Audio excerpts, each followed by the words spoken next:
Hello, everyone. You're listening to the Getting Smart podcast, and I am Nate McLennan. If you're a Getting Smart follower, you've seen a lot of writing and podcasting about unbundled learning.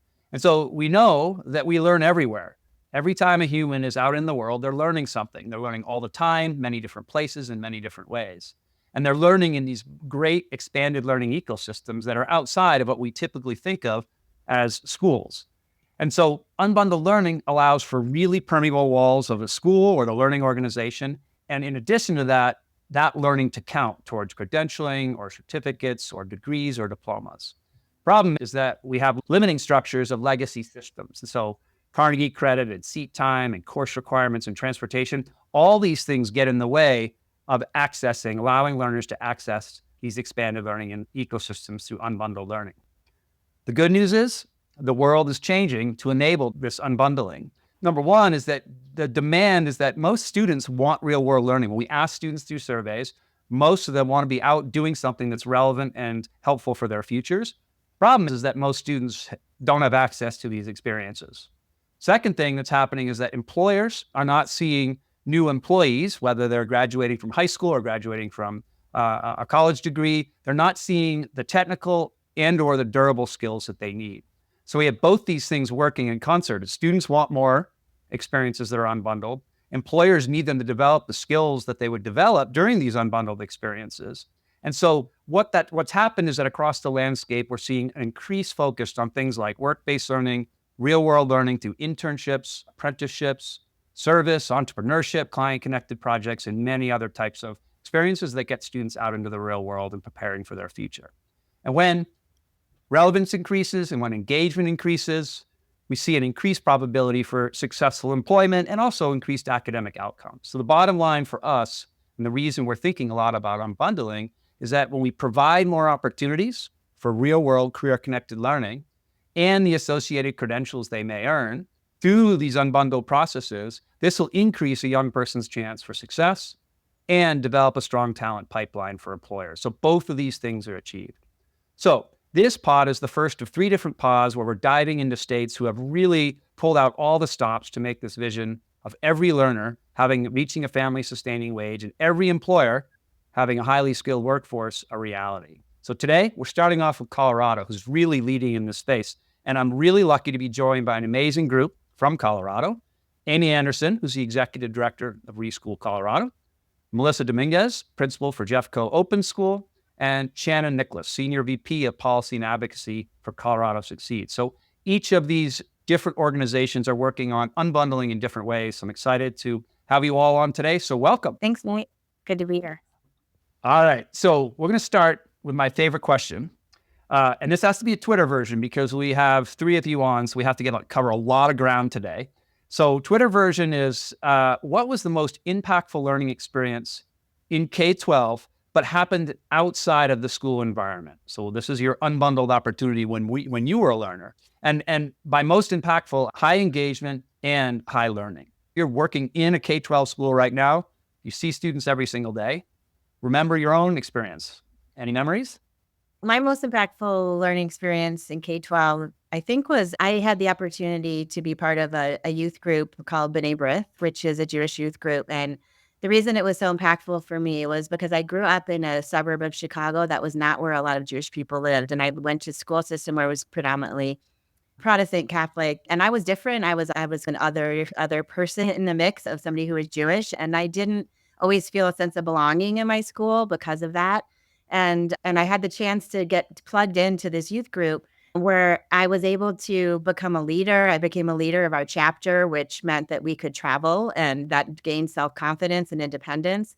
And I was able to lean in on how to build advocacy and support for something that I believed in and that I thought was of the greater good and the social justice of who I became as a person, which led me into going to college and pursuing a degree in policy and social justice and a variety of other things and feeling a connection to my identity in a way that I might not otherwise have had I not had this experience outside of school. Oh, outstanding. I think you checked off just about every element on a portrait of a graduate for most high schools just by describing that experience. And it happened to be outside of school. So great. Shannon, what about you? Yeah, so mine was an after school club. I was a part of the high school newspaper, and I think it was really one of my first exposures to being treated as an adult in terms of our ability to define what stories we covered. The leader over that newspaper was really empowering to us as young people to question authority, to look into the school's budget, to ask big questions. And I really was incredibly passionate about telling stories. And so that was just an opportunity to really fuel what I knew I was a strong writer in English class, but really connect it to maybe what I wanted to do after high school. Awesome.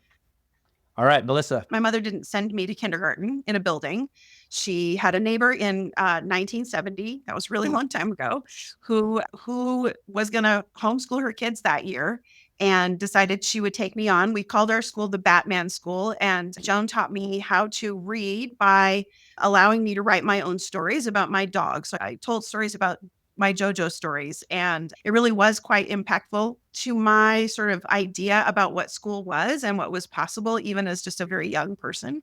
I grew up understanding that you could have a completely different kind of an experience for school, that it didn't have to happen in a building. That wasn't the definition of what learning was. I think that it shaped a lot of who I am, even today. So I love it. Oh, all right, we have to ask, why was it called the Batman School? it was called the Batman School because Joan's husband was called Billy Batman. His name was Billy Yarmark, but he went by Billy Batman because he loved bats. So we called it the Batman School. Got it. It was 1970 in San Francisco, you guys. That's how we rolled back then. I love it. And I grew up on a small farm in Massachusetts. And I think my experience outside of K-12 was really growing up on that farm. And we lived on 2 acres and we spent an awful lot of time in the woods and the creek and taking care of animals and things like that taught me a lot that I didn't actually realize until after I got out of a formal school. So thank you all for sharing your unbundled learning experiences. So now let's flip back to the present.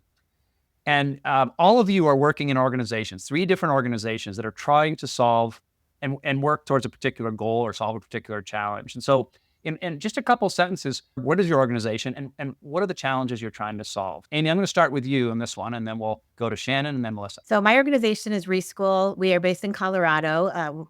Our focus is on ensuring kids have equitable access to learning that happens everywhere. And the way that we got to this mission was actually by shadowing families back in 2014 and 2015 to understand the context within which kids were accessing learning opportunities and how they and their families were navigating those learning opportunities, whether they be in school, out of school, who were their caregivers that were with them in between, and so forth. And there were 3 main themes that came out of that initial experience that have remained true today. And that's the anchor piece of what we do.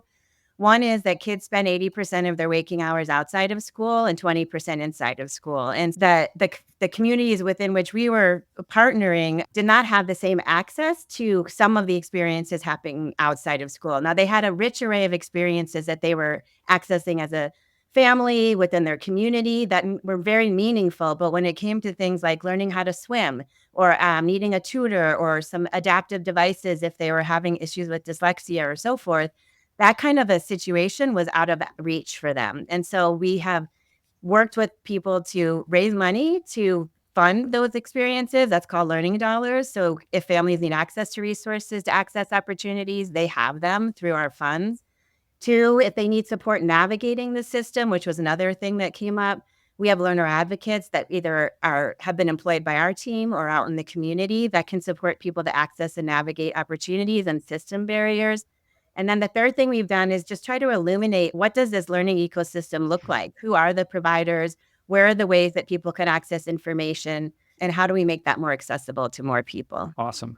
Yeah, and for those of you who are listening, if you go to the resources we'll put in the show notes, Reschool has a really amazing resource list. Amy, what's that called? Do you have a name for it? We have Discover Learning. It's a tool that you can search for learning opportunities in mostly the Denver metro area for your kids. Perfect. So check that out afterwards. So Shannon. Yeah. So my organization is Colorado Succeeds, and we believe that all Colorado learners need to get educated to their greatest potential so that all of Colorado's businesses have the talented and innovative workforce they need to thrive. So importantly, it's a dual mission, learners first, and we really believe in the potential of our young people in our state. But we work with the business community, and so we know that there's an economic imperative that good schools means good jobs. And so we try to really connect business community partners to understanding what their role is to play. And I think there's a moral imperative for them to be involved because we want to make sure that the kids who grow up here have access to the jobs here. We know that almost 90% of jobs in Colorado are going to require some form of post-secondary access, whether that's an industry certification, credential, a 2-year or a 4-year degree. And yet we have about less than 30% of high school graduates in Colorado after 6 years having those credentials or certifications. So there's a huge gap in what our current system is producing, and there's a lot of opportunity for partnership in order to make that a better connection. And we've been working a lot over the last decade on how to expand those opportunities earlier so that young people know about the opportunities that they have here in Colorado. As we become a more globally competitive world, how do they access opportunities even outside of our state? And we think a lot about what does it look like to connect learners through that pathway so that they're not just thinking about graduating high school, but they have really good knowledge about what they want to do after high school. And I think more and more we're seeing that there's a lot of really good work happening, but it's not happening at scale. And so Colorado Succeeds thinks about what are the systemic approaches to this solution? What are the policy levers? And what are the philanthropic and state resources that we can bring to this work? And that's been our focus in galvanizing business as being a supporter. Great. So let's go directly into a school. So Melissa, Yeah. how do you address this particular challenge? What were you trying to solve for Jeffco Open School? Yeah, it's really interesting to think about this from the school perspective, this question. So the Jefferson County, my organization is the Jefferson County Open School. This is a option school within Jefferson County School District, R1. School has been around since 1970 as a K-9 and then added 10 through 12 in 1975. And then came together, those two schools, at the location we currently have in 1989 and have been here ever since. And the problems we're trying to solve is we're trying to provide for our small community of students who graduate about 42 to 50 students each year, provide them with an education that gives them the opportunity to rediscover the joy of learning. Our goals are rediscover the joy of learning, adapt to the world as it is, prepare for the world that might be, create the world that ought to be.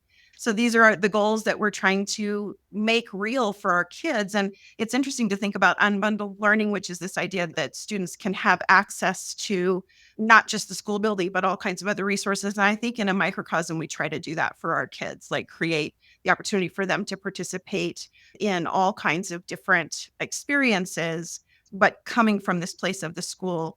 I think that one of the problems we face is to claim legitimacy that we absolutely do believe that all the learning experiences that kids are having matter. And we imagine sort of a grid of in-school learning and out-of-school learning, and then planned and unplanned. You can have an in-school unplanned or an out-of-school unplanned or an out-of-school planned kind of experience. And so we really value all different kinds of learning for our students. I think that when I think about what we're trying to do, we also welcome in visitors into our school. Today, we hosted 20 visitors they were from Massachusetts, and they were educators coming out to look at what was possible. And we very much want to share what we do and the resources we have, the experiences that we have, and the way that we're doing things differently with students, because we're hoping to spread that so that people can think about what's possible in education for kids, that it doesn't just have to be that learning absolutely should not be isolated to what's happening inside of the walls of the building. And it actually isn't. That's just not even really true. So that's what we're trying to solve. That's great. So I want to give you each an opportunity to provide a sort of a deep dive into one program that you think is particularly effective. And I know all three of your organizations are doing a lot of things to unbundle learning. So you could talk for hours and hours about all of them, but think about one example or one particular program that you feel like is particularly effective, and just give us a summary of what that is. I think our listeners love to hear specifics. And so maybe Melissa will go in the reverse order this time. And so Melissa, a program that your students do at the school that's routine, that really exemplifies unbundling. I think that by far one of the most powerful things that our kids get to participate in is a very robust travel program, which takes them outside of our walls. So for instance, right now, we have a group of 24 students, I believe, exploring Kyoto, Japan. So that's happening in this moment. We had kids just return from an amazing immersive experience in Oaxaca, Mexico, where they participated in homestays and went to a language school every day and had that experience, a cultural experience around Dia de los Muertos as well. These are just a couple of examples of the kinds of experiences that are at our students' disposal at any given time in any year. There are several trips that go out every year, maybe 15 to 20 different kinds of experiences like that students have access to. And I think that what that does is the travel program, it's a means to explore and make meaning of the world. And we know that some of our students' most valuable learning is going to happen outside of our building and often happens when you're just outside of your comfort zone. So I think that's probably one of the most powerful things that we do amongst just a repertoire of things, of experiences that students have access to. Right. I remember when I visited, talking to students is that they're doing all sorts of things. They're doing internships and partnering with organizations or observing and all those kind of things. But the power of a very specific travel program in a public school is really amazing. So thanks for sharing that. And Shannon, what about you? A particular program that really think amplifies the Unbundled system? I think one project that we've been working on that launched in 2019 is called the Homegrown Talent Initiative. This was a partnership of 8 rural school districts and their communities, establishing profiles of a graduate and then thinking about what is career-connected learning aligned to those profiles. So recognizing that a lot of the skills and competencies that they wanted their students to get were not going to always happen just through a classroom experience. And so how do they partner with their civic and business communities to expand their internships, apprenticeships, and other work-based learning? And what I love to talk about with that project is, one, it launched in 2019, which none of us could have ever imagined what would disrupt the work of education or the work of the world in 2020. And when COVID hit and schools and systems had to adjust, we were the first to say to these folks, we recognize that this is probably going to fall very far on your list of what you want to work on. And many of the communities said, this is actually the thing we want to double down on. We have a vision now of what high school means. We have community partners who are around our table, and we have opportunities to get our students real world experience. And so we are actually incredibly proud of the partners who committed to that work through that work and have leveraged, I think, additional resources to even expand it now that we're post our COVID world. The second thing I love to talk about with the Homegrown Talent Initiative is that it was rural Colorado. And I think a lot of times we think about career-connected learning and experiences outside of school having to be in metro areas where there's tons of resources. But what I've learned through our work with rural partners is that they are so much more innovative and asset-based mindsets around what they have and what they can provide for each other. And we've been amazed at the amount of experiences and opportunities young people have been given outside of school and to connect them into existing or new opportunities. And then the third thing that I love to talk about with the Homegrown Talent Initiative is it's really become a conversation around economic mobility and economic development in these communities. Rural Colorado is incredibly diverse, and it's reliant on a number of different industries that may or may not be here with us in the coming years. And so part of the conversation that they're having as they develop out these opportunities and pathways is, what is the future of our economy and how do we make sure that our young people are returning back to our communities to thriving opportunities? And so it's become a real sounding board for economic development and conversations around community partnership in a way that I think we can all take learnings from in terms of what the work should be for building young people's future mindsets and sort of their passions and interests. So it's something that we have many partners who worked on this, and I'm really proud when rural Colorado gets a shout out through that work. I have also worked in a lot of rural places, and one of the schools I worked with in Alabama, we were doing a teacher professional development and talking about expanded learning ecosystems. And one of the teachers said, I'm the mayor of the local town and I know a lot of people. I mean, there's this density of experiences because people in rural places wear many different hats, where it might not be as true in more suburban or urban sectors. I appreciate that, and thanks for sharing. And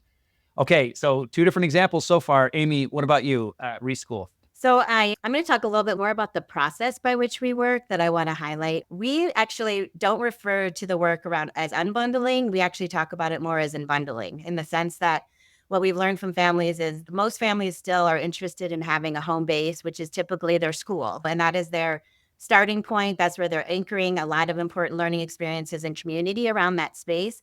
But then they are bundling on top of that experience. And again, not all people do that. If people want to completely unbundle and go into homeschooling and bundle it together, that's great too. It's just not what the majority of people are doing right now, at least not the families we work with. So the idea of bundling came from that initial group that I talked about, how we shadowed them. That was in the Housing Authority in Boulder. And through the residents in that community, they identified some of the challenges. They wanted to bundle in this with this outside system, and the idea of learner advocates and learning dollars and information like our Discover Learning site came out of learning alongside that community and then co-designing and co-creating new concepts that would address some of the needs and opportunities that they were seeking. So that idea of co-design then has moved with us into various other communities as we expanded our work. Those 3 anchor pieces have consistently proven to be something that families want, no matter where we work. But on top of that, as we get to know a community, we understand the context of the kids. We're looking more at our systems around what are the needs of families and kids, and then who are the different institutions in the system by which they can bundle their needs and get what they need. And so what we've learned since then is that we worked for 5 years. We were an employee benefit in 2 hospitals, and any parent could have access to our learner advocates. Parents from lower wage parts of the hospital could have access to our learning dollars if they needed those for experiences. And what we found there as we worked with them is that there was a reluctance to spend learning dollars on things that were riskier or something that they hadn't tried before. And there were things they wanted to pursue as a family. And so we co-designed again and created new concepts, and that became Pick a Pass. And we've brokered relationships with some of the different cultural institutions, state parks, et cetera. And families in our networks now can have access to an annual pass or an annual membership to some of the cultural institutions. And then they become to engage in those institutions in ways they hadn't before, which creates more of a diversity within our institutions. And so then we build upon that, and then we continue to expand into new communities. And each new community brings new context, new interests, and then some consistency. And so that's how we're working. And our vision is if we start to regionally build these kind of learning ecosystems in partnership with community across our state, we're also advocating at a state level for public investments, employer investments, and philanthropy to fund this ecosystem as a sustainable opportunity for all kids in the state. Yeah, I appreciate that. There's something interesting here about if you go to any school, probably there's at least 1 or 2 teachers, and this is any school in the country, that have done something that's outside of the classroom in some form or another. And often there's a superstar teacher that has a lot of information in their head. Oh, I have all this information about all these partners. And so what I appreciate about what's happening at Reschool is that you're starting to say, how do we articulate and define these ecosystems in definition or in partnership with the communities that you're building within? And I also like this idea of bundling rather than unbundling. And I'm going to take that one with me. That's the reality, is that there's all sorts of things that are unbundled, but it's how we help and enable people to bundle those things together to be more appropriate is really interesting. Amy, I'm going to stick with you just for a minute because you sparked my interest here. You talked about learning dollars and then this Pick a Pass, but then there's also this MySpark program that's emerged in Colorado. And do you see, if you could look into the future, is this going to continue to increase? We know nationally what's happening, right? Like you have ESA projects that are out there, that especially in more conservative states, those are becoming popular. They're not as popular in some states, but some of these programs that we're talking about are really passing dollars maybe more philanthropically to learners. Is this how it's going to work in Colorado, do you think? I would like to say yes, but I don't know, to be honest. We have tried some different routes. I think Path Forward is the closest thing to something that is hopefully going to be sustainable and has been invested in over more than 1 year at a time. So to have a chance to prove out kind of efficacy. Now, the money doesn't go directly into kids' hands in the same way it does with Learning Dollars or MySpark, which I'll explain in a minute. But what it does do is allow kids to to be actively choosing how they want money directed in purpose of something that is part of their futures and part of their learning experience. And so I do think that there are ways that we can leverage government funding and public funding for those things. The challenge that we're facing right now, so My Spark was created when our mayor came to the city of Denver after running a foundation in town. And we had partnered with that foundation to run a statewide ballot initiative. Actually, Colorado Succeeds was a partner on that as well. And the focus was to create what was called the LEAP initiative, which would have been based on the learning dollar funds that we had been trying in with philanthropy, but kids would have had access to $1,500 a year that they could have spent for learning resources and opportunities of their choosing across Colorado. It would have generated about $138 million a year for that purpose. All students or students in FRL, free and reduced lunch, or was it for everybody? Yeah, it would have been income qualified and as a starting point, and then eventually it could have become for more kids. And it didn't pass. It was close, but it did not pass. And so our mayor brought that, he left the foundation and became mayor and brought that concept with him to the city and created a 1-year pilot called My Spark, which was just ran this past year, $5 million, $1,000 for DPS middle school students who qualified for free and reduced lunch. And that program will be culminating at the end of this calendar year. And it does hold incredible promise. Kids engage with the program. They use their My Spark accounts to engage in learning experiences in the city. The challenge is that the mayor's moved on in his interest right now to a different topic.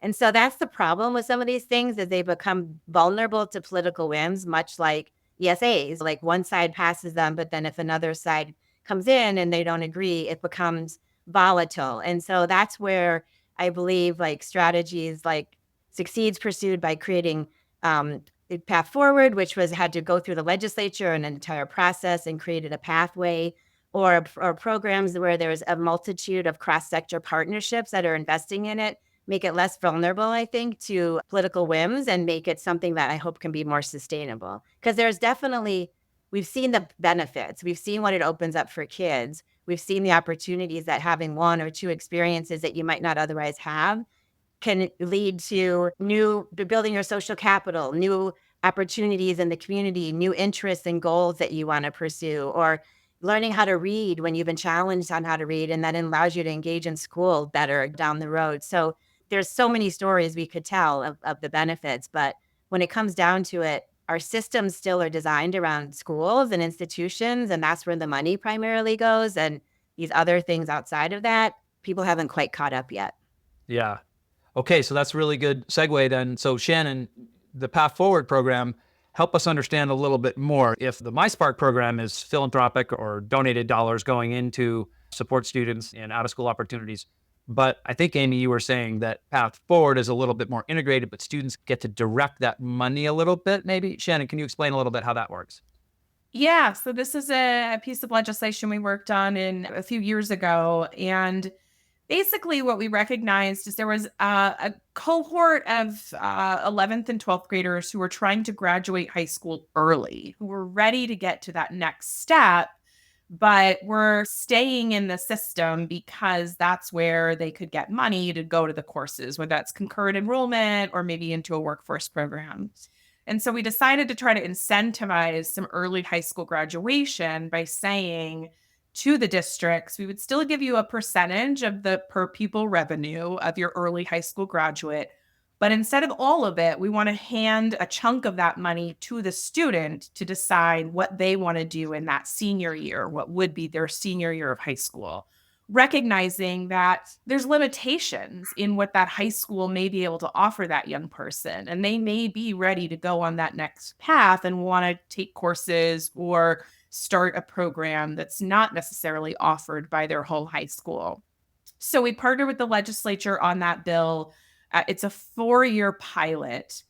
And I think one of the challenges that Amy points out is we realized very early on in our legislative process that our legislature was not going to be comfortable with sort of the check getting directly handed to the young person or their family. I think many of us disagree with that, but that's just how we are as a system right now. And so the money has to flow to the program provider that the young person chooses.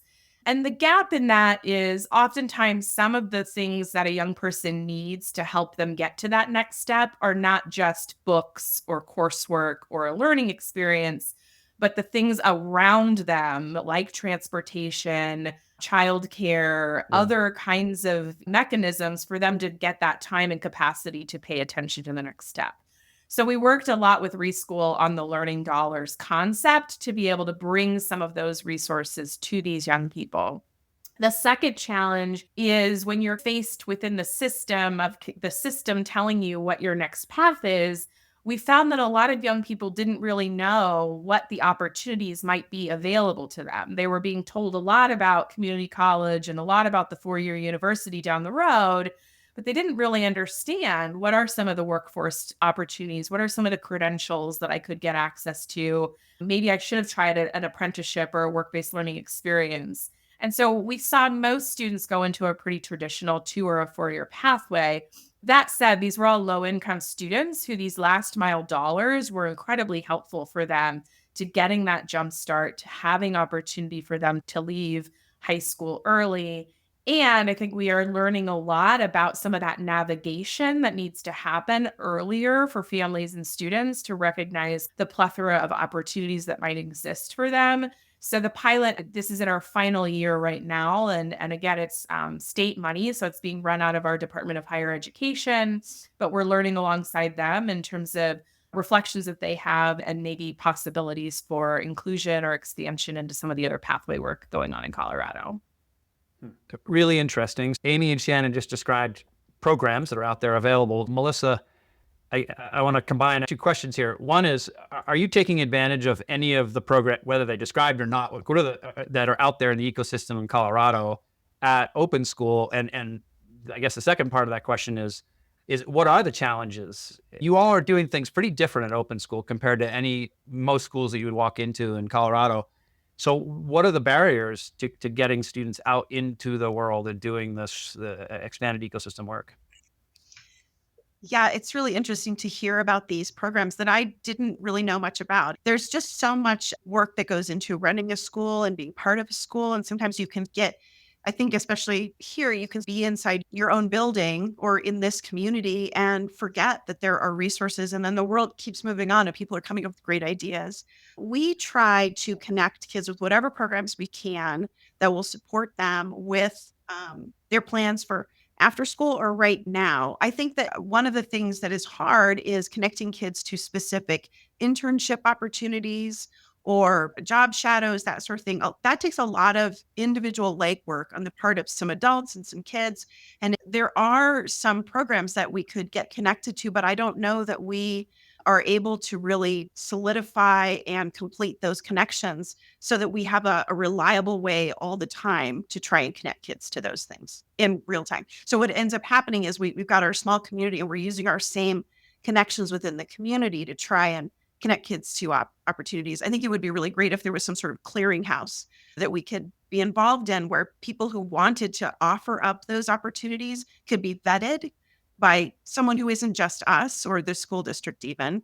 And then it could be provided this information of what's possible for kids, like where are some really, and it would be also pretty great if there could be some sort of, if they could be paid internships sometimes. And that sort of thing would be really great for our kids as well as they're trying to try to solve all the problems that are happening in their own lives and in their own personal economy, that sort of thing. So I think that yes, we are taking advantage of some programs in Colorado, like some district programs that are provided to us and programs that seek to support students, specifically students with learning disabilities, to connect them with employment, that sort of thing. So we're connecting in with those. We're connecting in with College for All or opportunities for students to participate in college level classes, online classes that you get some credits and get a jump start on their education, or scholarship programs that allow them to take a fifth year, but have that fifth year be at a community college, that sort of thing. So we are doing these things, but it's hard to stay abreast of everything that's available and do all of these other things that we're trying to do. Obviously, there's always more we could be doing for our kids. I want to make sure that we're connecting them with these opportunities for sure. What you're describing, Melissa, is I was part of a residency a couple of years ago called at the Iterative Space, which is run by a local program here called Embark. And It was a variety of people that were working in education and different within schools and outside of schools or nonprofits. And there was this some people that came in from out of town that said, we need to invent these ecosystems. And all of us were sitting there saying, no, we live it. We're in the ecosystem.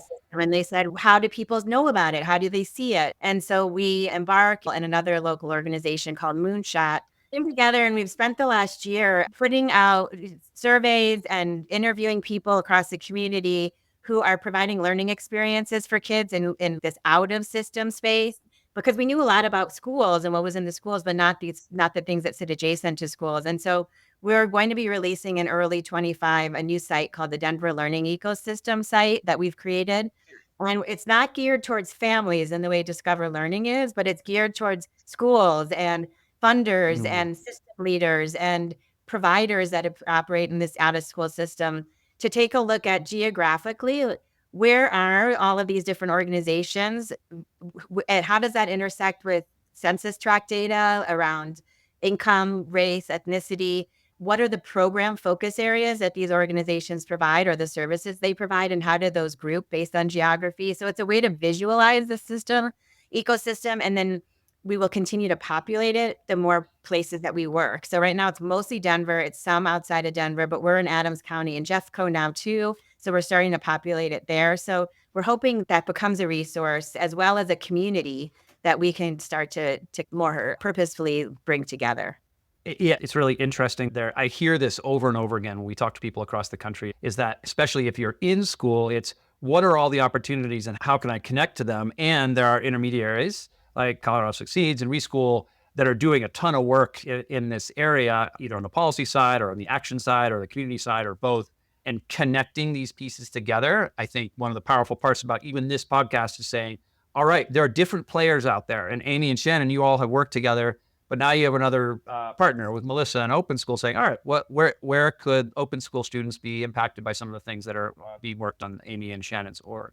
One of my takeaways always is how do we connect the dots on the ecosystem for both the learners, but also the adults that are supporting those learners. And because they can be complicated, and I always am reminded of the quadrant of urgent and important, right? So if you're in a school, you're especially a school leader, Melissa, you're always in the urgent and important. And those of us that are intermediaries often are not urgent, but really important. And so we play in these different quadrants. And I was a principal for many years. And when I shifted to being an intermediary, I noticed that difference. And so connecting those two parts of the quadrant are important. All right. So to close out, we can go on for a long time. I know that. But we also are closing on the hour. We'll start with you, Shannon. What's your biggest hope for this work? And what's the biggest barrier? What's getting in the way? So biggest hope for the work you're in and the biggest barrier that you need to overcome.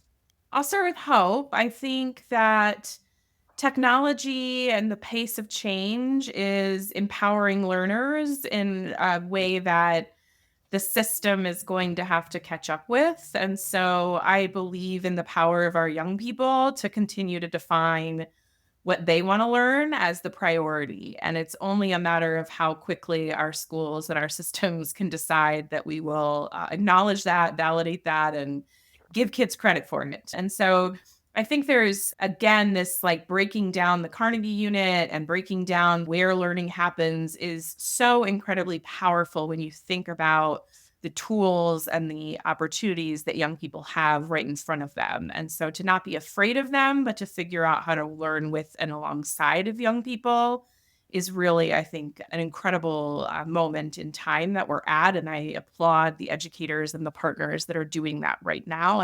It's incredible to walk through schools and places where young people are truly in charge of their learning.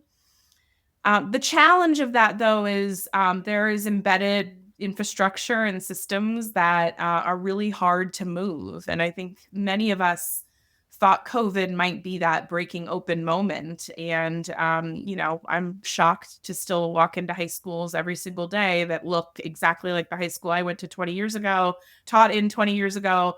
And I think it's just how do we keep pushing on what we really want to see for the future, and that the future is changing right in front of us. The one other thing that I think is really hard is it's amazing when Colorado gets applauded for doing the good work, But by my estimate, we still are leaving a lot of people behind in terms of these opportunities. We have a really great bright spots, but we cannot rest on our laurels of a number of districts who are doing the right thing. We need to make sure that this is equitable and that all kinds of students are getting these experiences. And so when I look across our state, I'm still really concerned about who has access and who doesn't have access. And so I think we need to continue to focus on that and make sure that we're really being thoughtful about putting resources and time and attention into the systems that maybe are not as advanced and not as tech savvy or have as much infrastructure built around them. Yeah, I really appreciate that point on access. So important. The vision is that every student has these opportunities, right? Every single one of them. Okay, Melissa, hope and barrier. I think the barrier is similar. It seems similar to me to what Shannon said around. I think for us, there's a constant push and pull around this tendency as a district school. We're an option, not a charter. That matters. And it feels like no one really knows what it means that we're an option, what freedoms we get, what we don't get. It's a little bit more clear, I think, even for a charter school. And it's important to us to be an option. But what that means is that there's this push from sometimes the district, although I do want to give credit to our school district in that we are a school that's been in this school district for 54 years, and we've received a lot of support from our school district. And I really appreciate that our school, which is markedly different from most environments for students, is nurtured here in Jeffco. So I want to say that, but I also want to say there's also the district is made up of a whole lot of different people. And a lot of times what they want you to do is just go narrow and be a little bit like what everyone else is doing. And I think that education policy does that as well, wanting everyone to be on the same path, in the same mold. And so there ends up needing to be where we are and just being able to continue doing that. And so I think it's not really a barrier. It's a constant push is what I feel. It's just you always have to be moving forward with what we are. My biggest hope is that education continue to move in this direction of trusting the learner, of trusting the educator, of providing some of the freedoms that allow people to really get creative. And sometimes that's messy, but it's also really beautiful. And the benefits far outweigh the risk of not being completely standardized. And so I'm hoping for a world that gets to honor and appreciate what's really beautiful about allowing something to not fit into a cookie cutter. I really, that's a great way to say it. And I use open school as an example a lot because we see a lot of new schools and new programs emerging that are trying to do the things that you're doing, high agency, open walled, et cetera, learner centered. And the fact that you've been around for 50 plus years in the public system is actually a really good success marker. And so when we think about stickiness of these models, open school is a good example. So I encourage any of our listeners, if you're in the area, please contact Melissa and take a visit. All right, Amy, you get to close us up. Hope and barrier. I share a lot of similarities with what the two of you already said.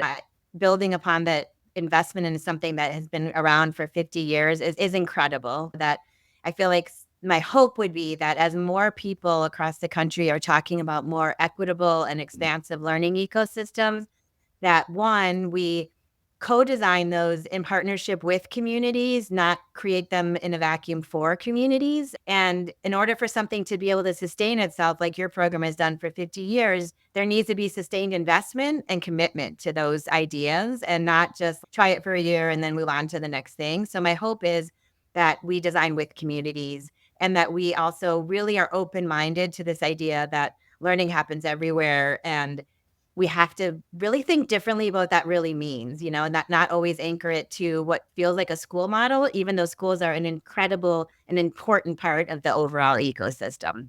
And then I think the biggest challenge is related, which is around the sustainability piece. If we know that we need a broader ecosystem of learning, then we know we need to pay for that. We need to figure out, we don't want to take money from the K-12 system to pay for this bigger thing. We need to figure out a different way to invest in youth and invest in their futures. Let me wrap up with just what I learned today. And I learned a ton from all three of you, and I appreciate your time. There's a lot to tell here, and I think listeners definitely look at resources in the show notes because there's going to be a lot to search for. A couple things here is that unbundling is happening, and it's happening all across the country. And Colorado has some laws that facilitate and processes that facilitate and orgs that facilitate making it happen more. I do appreciate the concept of that we're doing a lot more bundling than unbundling. Things are already unbundled, and it's how do we bundle them together in interesting ways. So thanks, Amy, for that. This idea of co-design comes up over and over again, and we cannot do this to communities. We must do this with communities, and I think that's really important. The idea that 80% of learning happens outside of school is something that should headline every single school in some ways, is that you're trying to control what happens in the outcomes of these students and trying to help them, and yet you're only supporting 20% of that. So it's advantageous for schools and districts to think about the 80% of time. The idea of the moral imperative, Shannon, you talked about this, is just this idea of preparing students for future opportunities is a moral imperative. Preparing every student for future opportunities is a moral imperative. Building social capital is a moral imperative for every student. So this access piece is so important. Melissa, I love your matrix of this planned, unplanned, and in school and out of school. It's such an interesting, I think teachers could do this. I think school leaders could do this. It ties into this idea of a clearinghouse. And I think students or learners could own this as, hey, here's all my learning. It's all over the place. And how do I advocate for the things that I'm doing that are unplanned and out of school, or out of school and planned, so that they count for my degree, for my credential, and all those different pieces. I think all those pieces tied together, it continues to come down to how do we increase access in every single one of our schools for every single one of our learners to this expanded learning ecosystem. So grateful for Melissa, Shannon, Amy, all three of you joining us today. And I'm hopeful that our listeners will really reach and dive in and see what else is going on in Colorado with your organizations, because you're all doing great work, and appreciate the time and commitment to learning in young people. So thank you all. Thanks for tuning in to the Getting Smart podcast today. We want this podcast to be actionable, insightful, and a great way to learn about what's next in learning. In order to stay on the cutting edge, we need people in the field to tell us what they're hearing, what they're wanting, and what they're needing to learn more about. Got a topic or a guest in mind? Send your recommendations to me, Mason at gettingsmart.com. And if you like what you're hearing, don't forget to leave a review in Apple Podcasts or subscribe wherever you listen. Feel free to share the podcast on social media using the hashtag GSPodcasts. Thanks so much.